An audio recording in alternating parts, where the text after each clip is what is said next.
Made man here. Y'all know how I get down. We talking boxing, man.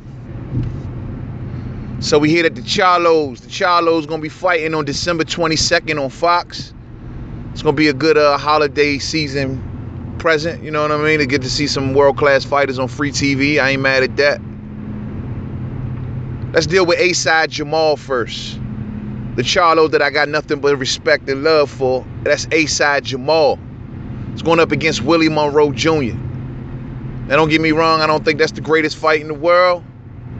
But given the circumstances that's going on at middleweight, I guess this is what he's left with. WBC interim champion who can't even get a fight with the WBC champion. Can't even get a fight with the loser of the last fighter that fought the WBC champion in Gennady Golovkin. It's insane. But he's going up against Willie Monroe. Good technical fighter, good outboxer. Never been a really big fan of Willie Monroe Jr. mainly because though he is a decent technical fighter, he always starts to fade during fights when he gets in there with elite competition. I'm expecting Jermall Charlo to honestly maybe get in there and stop Willie Monroe Jr. Just never have really been high on Willie Monroe, and that's no diss, but just not my style of fighter. Like I say, technically good, but nah, man, like as it goes on, it's just like he starts to fade. But with Jermall Charlo, man, what can he do? What the hell can he do? I suggested in previous videos that I think Jermall Charlo basically has no choice but to go on over there to the zone, or else he'll risk getting no big fights. Simple as that. Unless some of the 154 pounders come up to 160, he'll risk no big fights.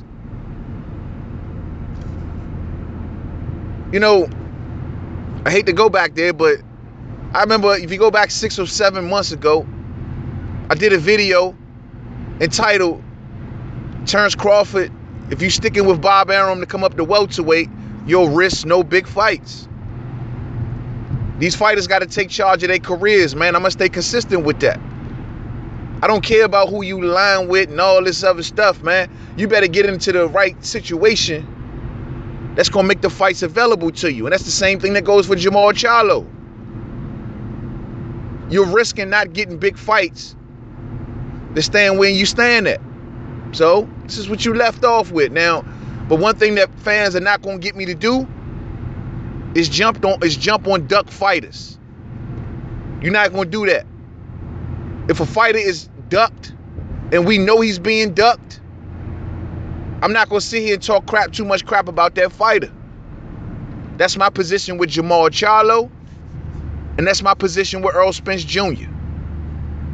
Now, as for Jermall B-side Charlo, down at 154, the WBC champion, he is once again fighting the real champ, Jared Swift Hurd's leftovers.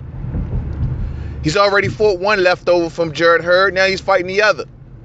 He couldn't do this before Hurd did it. He's doing it afterwards. But he's talking about fighting Tony Harrison. Tony Harrison is the same type of fighter as Willie Monroe Jr. And that is good technical fighter. Will give you a good 4, 5, 6 rounds, but then start to fade in the fight.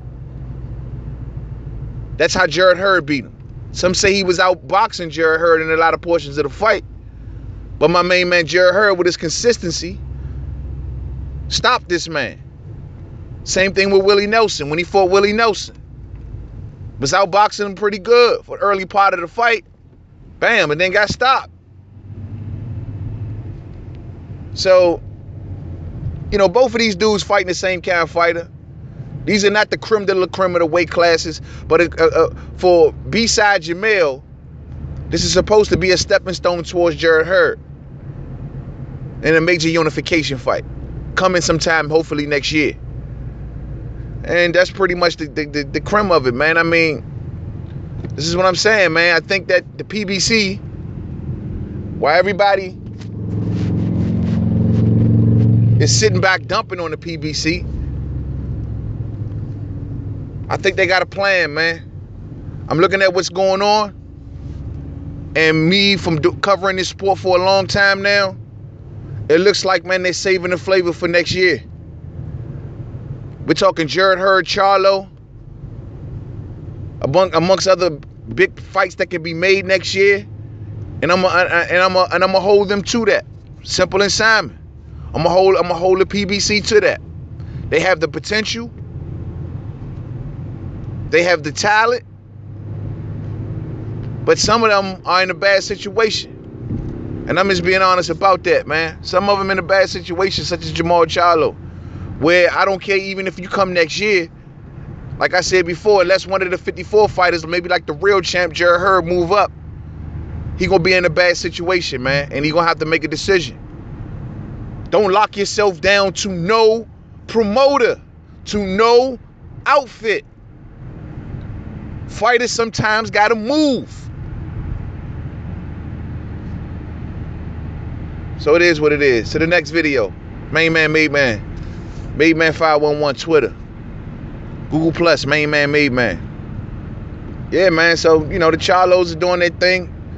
The headline in the card, their own card. The only unfortunate thing is this joint going down in New York. But this is supposed to be the unofficial place for the PBC now.